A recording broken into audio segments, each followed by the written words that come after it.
Eu lembro uma vez que eu fiz uma brincadeira com ele com Coimbra, negócio de buscar... Maravilhoso. Os caras...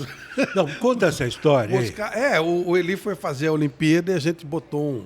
E aí, gente, pelo amor de Deus, sem preconceito, sem nada. Mas a gente botou uns travestis e tal para fazer barulho lá quando ele chegasse com a faixa. Associação Paulista dos Gays saúda o seu presidente. Bem-vindo, Eli Coimbra. E aí eu liguei para você e você publicou. Ele queria me matar. Não é nem pelos caras que foram lá. Ele falou, pô, saiu no jornal. Falei, é o Ferreira. A outra que ele me contou foi de um peixe que vocês botaram dentro do carro novo também, dele. do carro dele. Foi.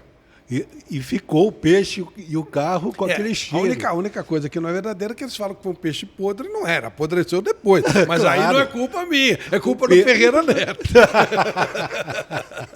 Que maravilha. Não tem mais essas histórias hoje. Sai morte fizer um negócio Tá desse. louco, pelo amor de Deus. Mas aí você segue escrevendo a coluna do Ferreira Neto. Ferreira Neto, trabalhando como assessor de imprensa do Marcos Lázaro, escrevendo a coluna do Ferreira Neto, até que em 78, ó, plena ditadura, recorda daquele jeito, né? Não tinha programação para botar no ar. O Paulinho chama o Ferreira, diz que o Raul Gil quebraria o galho e arrumaria um patrocínio da Fábrica de Móveis Brasil, aquela que dava o Brasilino de presente, para o Ferreira fazer um programa toda noite depois do filme, porque não tinha mais dinheiro para comprar filme. Tinha a sessão Bang Bang, mas não tinha o que pôr depois. Aí entrava o programa do Ferreira Neto. Não tinha hora para começar, nem hora para terminar. Era de madrugada. Silvio Luiz era o diretor de operações. Isso. Era diretor total. Era quando eu comecei a trabalhar lá. Foi. Comecei em 77. Vocês faziam o Clube dos Estotistas na terça-feira. Que era uma doideira. É uma doideira. Aí começamos a fazer aquele programa, eu dirigindo aquele programa, toda noite ao vivo lá.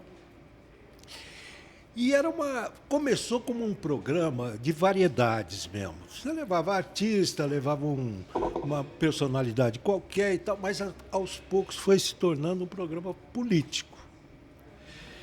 Um programa em plena ditadura.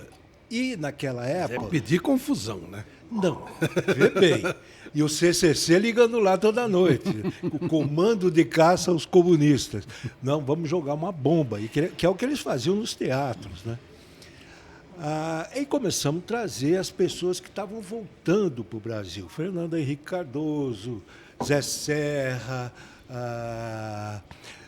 Leonel Brizola, Mário Covas. Todo esse pessoal a gente levava ao programa. E o programa foi crescendo politicamente, né? Até que o Silvio Santos pegou e contratou o Ferreira Neto quando ele montou a TVS, e nós fizemos lá o primeiro debate político em rede nacional. Reinaldo de Barros contra Franco Montoro. Mas era debate mesmo daqueles de xinga, um manda o outro calar a boca, aquela coisa toda. Era debate sem regra. E eu escrevendo coluna, direto, e assim foi uma vida com ele. Ele passou por emissoras importantes, mas o Ferreira era um cara indominável, entendeu? Não adiantava diretor de televisão pedir para ele fazer alguma coisa, que ele não fazia. Eu lembro uma ocasião, primeira eleição presidencial, Lula... Fernando Collor. 1989. Exatamente. 1989. A Record Sem Dinheiro não tinha como entrar no pool dos debates. Mas o Ferreira Neto era amigo dos candidatos. Aí ele convidou, na última semana do segundo turno, antes do debate de sexta-feira, era uma quarta-feira, ele convidou Fernando Collor para dar uma entrevista. E o Fernando Collor aceitou. Eu, sabendo que ia dar confusão, naquele tempo era fax, né? Mandei um fax para o Plínio de Arruda Sampaio, que era o presidente do PT, convidando o outro candidato para me respaldar. Claro. Estamos ao vivo na Record com o Fernando Collor no ar. Toca o telefone Francisco Rezec, que era o presidente do TSE, Tribunal Superior. Eu sou obrigado a tirar o programa do ar. Vocês não poderiam colocar só um candidato. Eu falei, mas, presidente, eu convidei.